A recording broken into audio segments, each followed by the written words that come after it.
The moment the three little girls leaned close and whispered, "Pretend you're our father." Everything inside him froze, tea mid-sip, breath caught, heart suddenly pounding like a warning bell. He hadn't come to this bright daytime hotel lounge for trouble. He hadn't come for miracles either. He came because loneliness has a way of feeling louder when the world looks beautiful around you.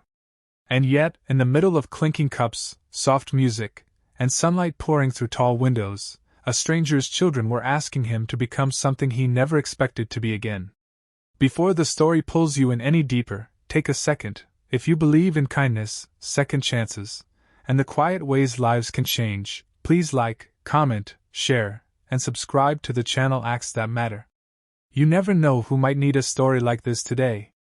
His name was Adrian Mercer, and most days, he carried his life carefully. Like a fragile glass he was terrified of dropping. He was a single father once. A husband once. A man with a home full of laughter once.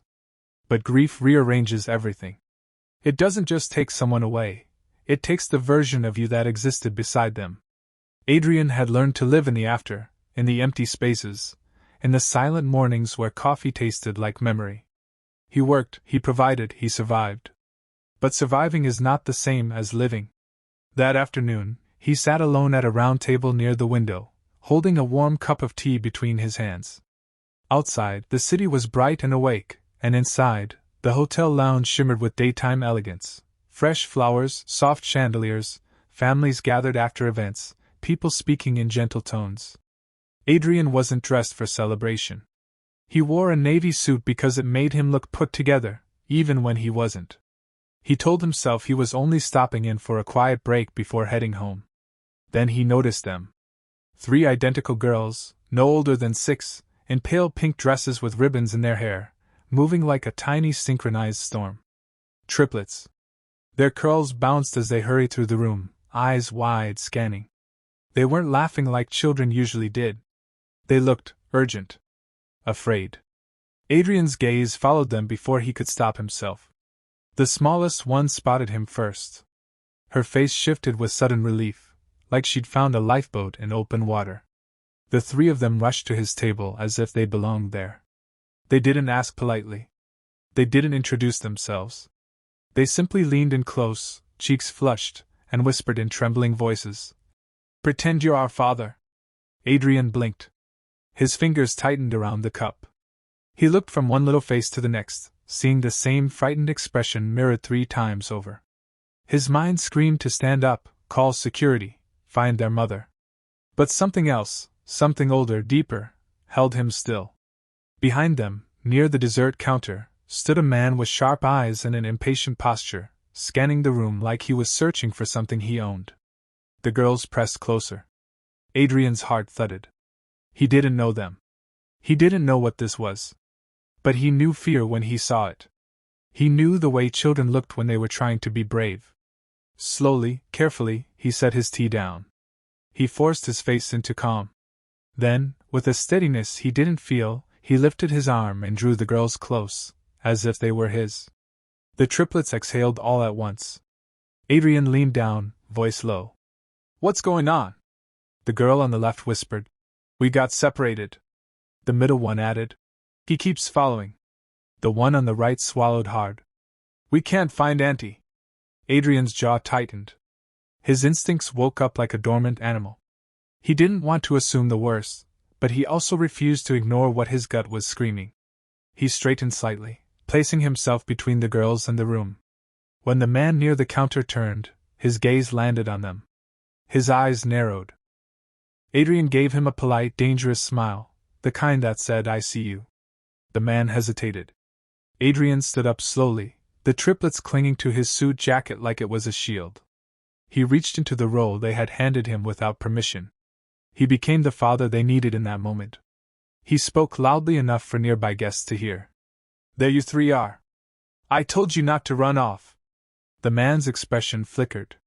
Adrian added, still calm, "Girls, let's go find your aunt." He began walking toward the front desk, not rushing, not panicking. The triplets stayed glued to him.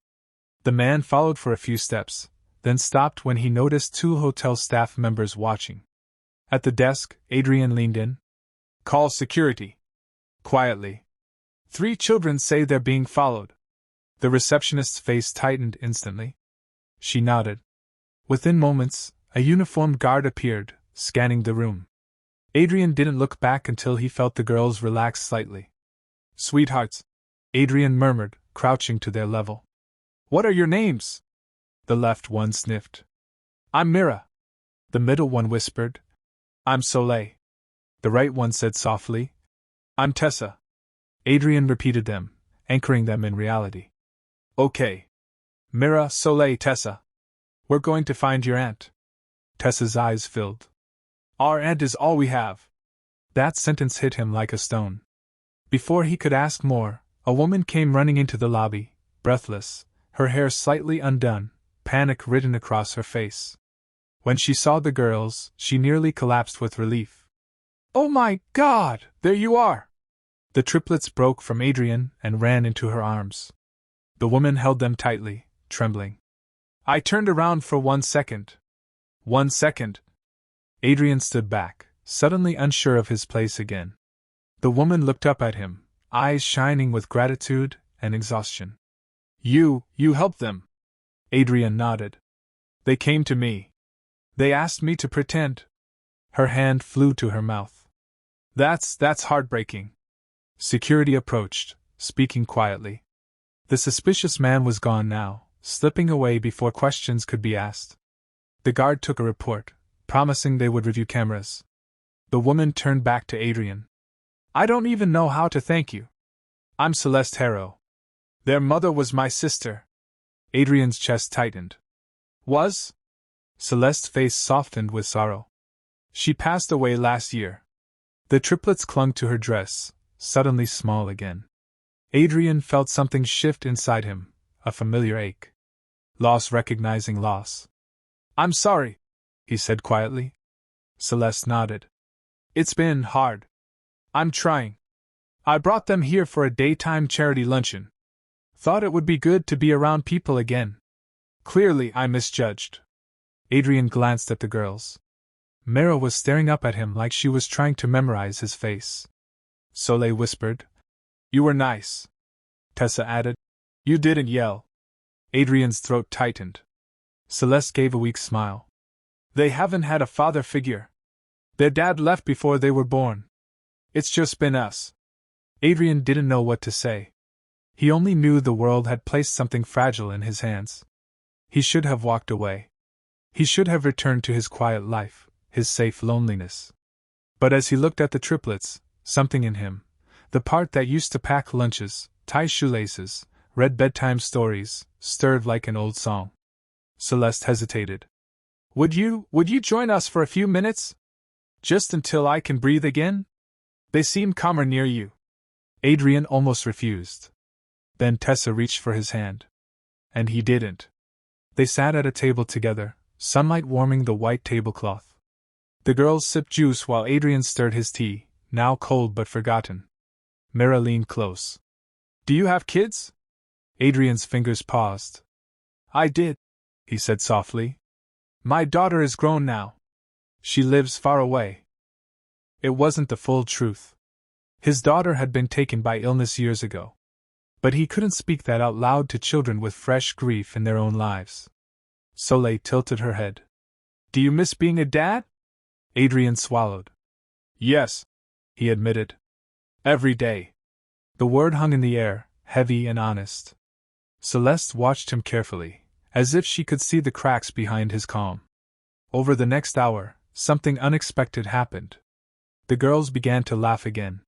They told him about their favorite cartoons, about how they hated peas, about how they could tell each other apart even when adults couldn't.